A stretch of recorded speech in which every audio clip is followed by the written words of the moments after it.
everyone. I hope you're all enjoying the summit. It is very interesting, isn't it? I've been inspired personally by so many of our speakers. Sarah, you're doing a great job, and congratulations for putting this beautiful summit together. My name is Tanya Goldfrad. I am going to be speaking to you about a subject that we don't usually hear about a great deal in the workplace, but we need to start putting it in that perspective as well. First, let me introduce myself. My name is Tanya Goldfrad. I am a pharmacist with a master's in public health, and some of the programming I do touches on diabetes, wellness, education, and pharmacogenomics, and one of them is resilience. Now, the reason being, resilience sounds way out there. As we study, we can keep putting our heads in the sand, and we can deny that emotions and our environment impacts the way we feel and our long-term health, but it's a mistake. It's an enormous mistake. And scientific studies keep being performed, and we keep seeing results. And one of the most glaring ones of the last 10 years is the subject where we have patients who have undergone trauma, all sorts of trauma.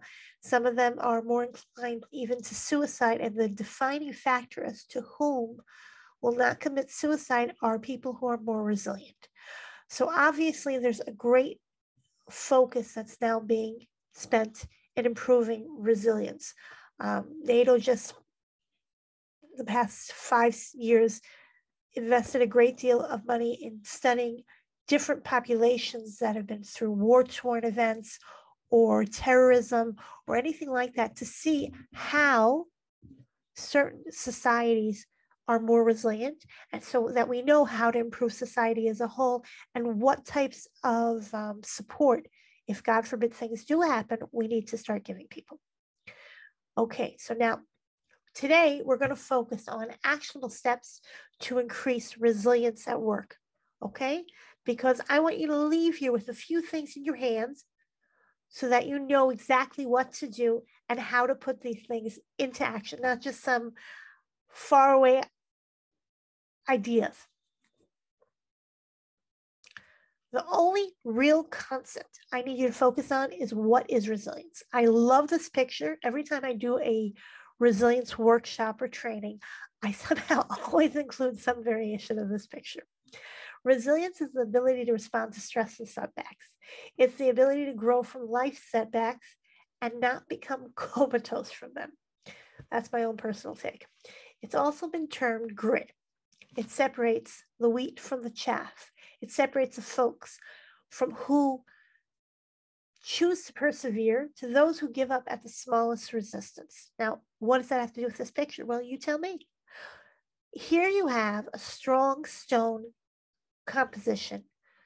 Okay, we call it cement in most cases. And we even sometimes see this in natural stone as well. And as you're walking down the sidewalk, you're always going to see somehow at some point there's breaks in the cement. And what do you see? These little tiny, some people would call them weeds, some people would call them living life forms, if you will, fighting through and breaking this powerful cement. Now, if the sprout wasn't so determined, didn't have the resilience or grit that it needed, it would say, wow, this is heavy. Ooh, I can't do this. It's dark. Oh my gosh, I'm just going to stay here. And it would give up. And I'm sure many of them did not break through. I'm sure there were plenty of seeds waiting to sprout that just didn't make it. But you see, there are always some that do. And those, in this case, not for us because it's maybe unsightly to see breaks and cracks in our cement, but for the seedlings, those are the successful ones. So this is usually a topic we don't discuss so much in the workplace, but I'm going to explain to you why it's critical. The more resilient our people are, it's going to improve our bottom line. It's going to improve how productive we are as a team. It's going to improve the environment our team has. And it's going to make everything in their lives that much better. Okay, you with me? Let's begin. First job I'm going to give you, and you know as a leader, when you're good at something, you don't just, they don't tell you take the day off, you did a great job. We give you more work, don't we? So we're going to give you some more work because you can do it. Be the leader, not the ruler. Now, you all know those types. There are people who lead and they are exemplary leaders.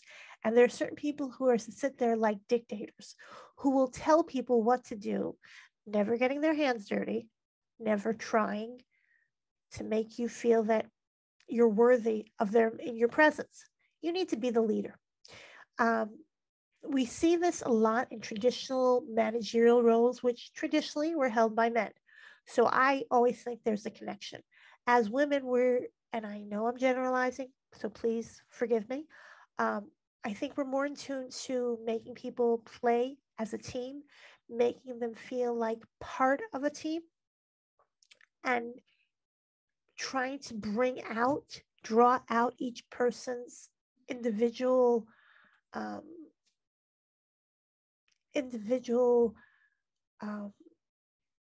skills and tweak them and teach them along the way. I think that is maybe a little bit more natural and easygoing for many of the women in leadership roles and in everything.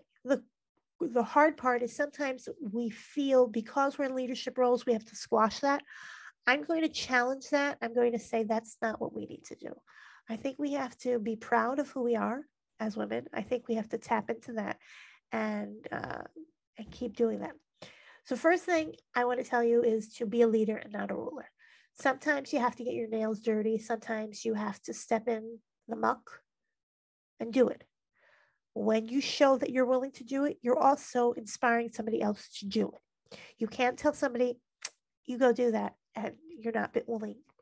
It doesn't breed a good environment, and it's going to have pushbacks for you in many different levels. Another thing you have to know is when you want to produce a more resilient, a more warm and encompassing, compassionate workspace, start being someone who validates your workers versus just being a cheerleader. A cheerleader is great. A cheerleader is going to tell you, you can do it. My mom's in the hospital. You don't understand. I know, but you know, you're going to push through. That sometimes it's okay to hear. But empathy, validating their experience is going to go a great deal further, both for them and for you, because they're going to A, feel that you heard them. B, they're going to think it's not just some line she's giving me. And C, it actually does a great deal more for their personal resilience when they know they're not alone. I'll explain. Today we have, especially in the past 2 years, lots of mental health issues, lots of crises here and there. We have people raising children on their own, both men and women. We have people who are the sandwich generation. And you know what? When we validate, yes, oh my gosh, you are doing so much for your family. When we tell people, like I had an example for you. I had a coworker who had to answer to me, and he showed up for work the day after his wife had the second child. I said, no, you get home and go help either your wife or with your older son. This is not an option. We're going to manage the day without you. And these are the things you have to tell people. You have to make sure that they know, because we'll touch on it later also. You have to make sure you're validating that and you're giving them permission to live that work-life balance. All those parameters need to take place because it's important for them to feel A, part of the community at work, part of the social fabric, and B, that they are heard, they are valued, and they are needed. So cheerleading has a place and time. I'm not going to say it doesn't. Validate, teach them how to do things. When we spend time with people, when we show them how to do things, when we give them new skills that may not be as good as ours, not as sharp, maybe they don't know how to do it to our satisfaction, we are investing in them. We are saying, you are worthy of me giving my valuable time. Most people who have a healthy self-esteem are going to appreciate that time. They're also going to feel honored that you gave them that time. Another thing, when I speak about teaching, sometimes, like what people wait to take everything out to let people know how they're doing, their yearly reviews. I don't think that's so good. I think it's healthier not to browbeat people on a regular basis, but to let people know. It doesn't have to be, you have to wait a whole year before you have this deluge of complaints hitting someone or blah, blah, blah, blah, blah. You're gonna resent it. They're gonna resent it because they might have thought they're doing it the way you liked it. So when we teach, when we explain to them gently, not in front of everybody, when we say, listen, I understand you might have worked another place or you might not know, but I expect you to come in on time or whatever it is. But you have to let them know. Don't wait to the yearly review. Teach. Let them know what you're holding from. Be that leader who can inspire them. Oopsie, sorry. Okay, next thing we're going to talk about, building a supportive environment. So this is critical because to be resilient, you have to have what we call a nice expanded social network. And you have to feel that you're part of the network. And the more you feel entrenched in it, the more crisscrosses in the web, like a spider's web, the more layers you have that you're part of the community, the better off your resilience will be. Now, when you feel, even if you're just the delivery girl, that every so often, like maybe once every month or so, you can get in or you can speak on the phone or send an email to the CEO or whomever it is, and that your idea or your concerns will at some level be seen or responded to, that gives you a whole new feeling. So I'm not saying that everybody has to have open access to you every day, God forbid, because then you'll never get anything done. But voices need to be heard, concerns, ideas. They can't just be from your managers. They have to all be there. A nice technique that I saw on a video was that in a office setting, in a meeting, when everybody's there, you stay quiet as the leader in the group. And you let everybody, and you can start from the most junior person in the room speaking their ideas, because you don't know who it's coming from and you don't have to comment, just listen, and you might have gold, literally gold coming at you. Now, do you know what that does? You see that beautiful smile this woman has? Do you know what that does when you feel that you've been heard? Like your opinion has been heard with the partners or whoever it is. It does something for you. It does something for your self-worth. And it makes you feel that I'm contributing to the success of this corporation, of this enterprise. And it gives you, you're emotionally invested to do more, to make it more. Versus someone who sends in a project and you say, oh yeah, I looked at it. It had some nice ideas. Thank you so much. And between you and me, she gets off the phone. She says, I don't think she looked at my ideas. I don't think she did anything about it. She's just, getting me off the phone so I don't nag. That's a whole different feeling. Another thing is to encourage teamwork. Teamwork is done a few different ways. One of them is making sure your team knows we're not going to have a lot of snakes in the grass. We work as a team. Our success is when we work at our best as a team. We are synergistically going to get better results. Everybody thrives when there is a better team. And you know what? So much can get done and accomplished when we're not having inner fighting. But that's an environmental thing that we can bring to the table. We have to encourage people to work together, not pit them one another. And sometimes I've seen it that people will use their positions of leadership. Instead of bringing out the best, they'll be letting people fight to the death, more or less, as if like we're all gladiators. No, this isn't a gladiator contest. We're supposed to be building teamwork to make our corporation successful, not to get everybody out and whoever's at the top, whoever's left for whatever reason is going to be the top dog. That's not what you want. Another thing you have to take in place when you are building teamwork, everybody has to know the rules, and all the rules have to apply to everybody. So you can't do one of these things where you're picking and choosing what rules, when the rules apply, when the rules don't apply. They have to kind of apply to everyone, because those are the only time people feel safe, when they know these are the rules and there are going to be the same application of the rules, and whatever would happen, no matter who does it. Another thing, take into consideration sometimes the cultural differences or other differences you're going to interface with when you're working as a team, because we're all coming from different backgrounds, different homes, different cultures, different religions, who knows?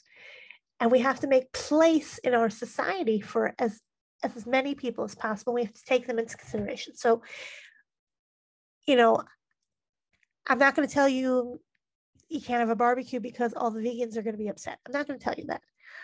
But there are certain things that you have to take into account. Obviously, you have to have something suitable for them to eat at the corporation's barbecue. The company's barbecue should have something for everybody to eat. When you have a big party or something, even a meeting, okay, scheduled, you know what? Check, see if it overlaps with any major holidays. See if it overlaps with Ramadan. It's a whole month. People are fasting. Maybe we should change it up a bit. Maybe we should take that into consideration. Those are the type of things that when you convey that you're understanding, I'm not saying you just change everybody's life because of it. I'm saying you let people know, I see you, I hear you. You can even check with them. Are you going to be okay? I know you're fasting. Are you going to be okay if we have this at our meeting? Do you know what that does to a person? I think this year, before Ramadan started, I bought 2 pizzas because I had certain people in my group who were going to be starting a month-long fast. They appreciated that. I have one who does not like the fast whatsoever, and he was like very relieved. Like he's going to get enough calories from those pizzas to last him a whole month. I don't think so. But that understanding was very essential, and that he felt that I know who he is, and that I appreciate him as he is. That was wonderful, and that was part of building our team and making it work better together. Sorry. The other thing I would work on would also be discouraging burnout. There's something called a work-life balance, which is extremely challenging, particularly for women, mothers. We've got so many things going on. And men have this as well. Don't think they don't, but it's very stressful. And as much as you can do to make people, enable them to keep that balance in check, that's going to be to your benefit. Your employees are going to think higher of you. They're going to want to do more, even when they don't need to for you, and they're going to appreciate it. That's phase 1. Phase 2 is you're going to reap the rewards of them having this balance in place. When somebody knows that they can take off to go with their mother to the hospital if she's having a procedure done, if you send flowers, you know what you're doing.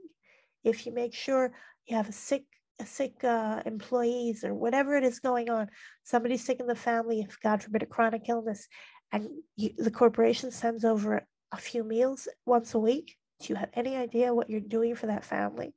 Do you think that a good employee is going to leave you then? No. They're going to come and they're going to want to do more and more because, that's my family. Do you know what they were able to do for me when I needed them? This is what we're talking about. You want to crisscross as much as possible. If somebody's running a marathon, get everybody in the group have a shirt, the matching shirt, Team Bob, whoever it is, because we're there with you. We're going to be running the marathon with you in virtually, of course, and we're going to be cheering you on. Those are the types of things you want to do to discourage the burnout. The other thing you want to do is you want to make sure that everybody knows how they can move up in the team, what's expected of them. And they want to make sure that they have a clean, clear path towards success. You want to make sure that everybody knows if there's certain perks that are available through the company or that theoretically somebody at a certain level should be getting, that they know and that they're getting it. Because otherwise, there's always the people who should have known and they didn't know. And then they feel like, what? I'm not part of the group. You didn't care about me. Those are the things you want to avoid. There are so many reasons you should invest in good people. Don't deny yourself the joy of being connected to your workers or your fellow employees. And don't deny yourself all they can do for the company or the project you're working on. I hope this has been helpful for you.